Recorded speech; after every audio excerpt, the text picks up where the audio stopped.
नमस्कार, आपका स्वागत है। आज एक बहुत ही महत्वपूर्ण निर्णय है कर्नाटक हाई कोर्ट का, जिससे आम आदमी का भी सीधा ताल्लुक़ है, तो उसकी बात करेंगे। और ये जो पुलिस सम्मन देती है उसके बारे में है। केस का जो टाइटल है वो है देवरागी राजशेखर शिव प्रसाद एंड स्टेट ऑफ कर्नाटका, और केस का नंबर है, रिट पटिशन नंबर है 15125 ऑफ 2024। और ये निर्णय दिया है सिंगल बेंच कर्नाटक की जस्टिस एम नागा प्रसन्ना ने। और बहुत ही महत्वपूर्ण इसमें जो है उन्होंने डायरेक्शंस दी हैं। किस्सा इस प्रकार है कि एक सीनियर जर्नलिस्ट हैं देवरागी राजशेखर शिव प्रसाद, इनको अमृतथली पुलिस स्टेशन है, उसने 6 जून को 6 जून 2024 यानी कि जब ये नए जो लॉज हैं वो आए नहीं थे, BNSS था नहीं, और उस वक्त CRPC थी, तो 41(1) CRPC में नोटिस दिया, उनको सम्मन दिया कि आप अपीयर हों। और वो जो नोटिस दिया उसमें डिटेल नहीं थी, FIR नंबर तक नहीं था, और उसको बुलाया सीनियर जर्नलिस्ट को और वो गए नहीं। इसकी बजाय उन्होंने हाई कोर्ट को मूव किया और उन्होंने कहा कि ये जो सम्मन है ये गलत है। इस पे बड़ी अच्छी व्यवस्था दी है कर्नाटक हाई कोर्ट ने, और ये जो व्यवस्था है ये अब जो सेक्शन पहले 41 था, अब उसकी जगह सेक्शन 35 हो गया है BNSS का। तो उसमें उन्होंने व्यवस्था दी कि जो नोटिस होगा जिससे आप बुलाते हैं उसमें FIR नंबर होना चाहिए, क्या क्राइम हुआ इसकी बात होनी चाहिए, उसको हक है ये सब जानने का।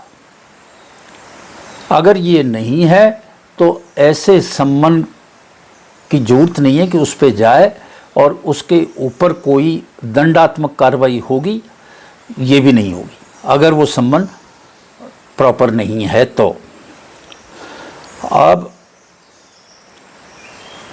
बड़ी अच्छी बात नागा प्रसन्ना, जस्टिस नागा प्रसन्ना ने कही कि पुलिस स्टेशन कोई हैप्पी प्लेस नहीं है, कोई ऐसी जगह नहीं है कि जो अच्छी जगह हो, खुश की जगह हो। भाई वहाँ तो आदमी को टेंशन होती है, उसको नोटिस मिलता है तो टेंशन होता है कि भाई मुझे क्यों बुलाया जा रहा है, तो उसका ये हक है जानने का कि मुझे क्यों बुलाया जा रहा है। तो ये कोई अच्छी जगह नहीं है, और सिटीजन का ये हक है जो हाई कोर्ट ने कहा, कर्नाटक हाई कोर्ट ने, कि हक है कि वो जाने कि उसको क्यों बुलाया जा रहा है, पुलिस स्टेशन में क्यों बुलाया जा रहा है, जिससे कि वो अपनी तैयारी कर सके। और उसमें वो सारी डिटेल होनी चाहिए। इस पे यहीं तक नहीं रुका कर्नाटक हाई कोर्ट, उन्होंने आगे भी डायरेक्शंस दी। उन्होंने कहा कि जो गवर्नमेंट है उसको पुलिस के लिए गाइडलाइंस इशू करनी चाहिए, एक चेकलिस्ट हो जो सारे पुलिस स्टेशंस को पता हो, उसके ऑफिसर्स को पता हो कि भाई अगर सम्मन हमने इशू करना है तो उस सम्मन में क्या क्या चीज़ होंगी और किस तरह से वो सर्व किया जाएगा, इसकी पूरी डिटेल होनी चाहिए।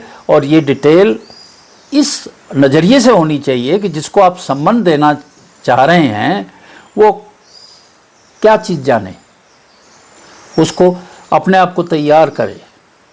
ये सब उसमें डिटेल होने की ज़रूरत है। आप चाहें तो नोटिस पारंपरिक तरीके से भेज सकते हैं, इलेक्ट्रॉनिक मीडिया पे भेज सकते हैं, वो सब है। उन्होंने कहा कि जो सम्मन है उसके साथ एफआईआर की एक कॉपी अटैच की जाएगी। जो सम्मन है उसके साथ जिस एफआईआर में आप बुला रहे हैं उस एफआईआर की एक कॉपी जो कंटेन करती है जिस्ट कि वो कंप्लेंट क्या है वो होनी चाहिए। दूसरी बात जो कही कि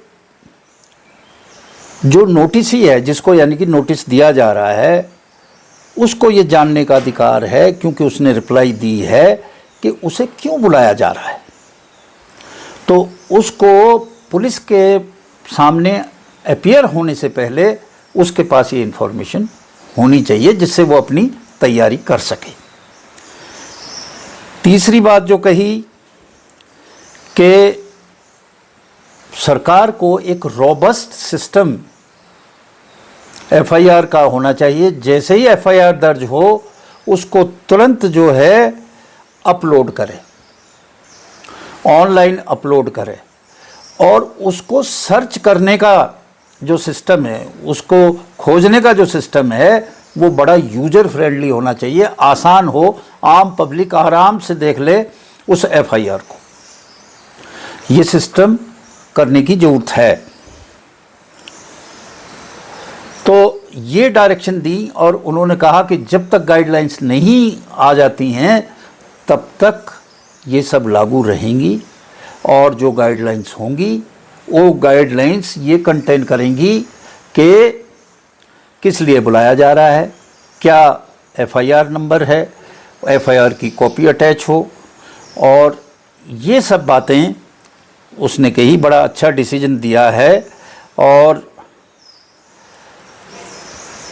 उन्होंने जो इन सीनियर जर्नलिस्ट को नोटिस भेजा था 6 जून को, उसको निरस्त कर दिया हाई कोर्ट ने और कहा कि ये गलत है और लोगों के ऊपर भी ये बात लागू रहेगी। बड़ा अच्छा निर्णय है, हम इसका स्वागत करते हैं। आज इन्हीं शब्दों के साथ मैं आपसे विदा लेता हूं।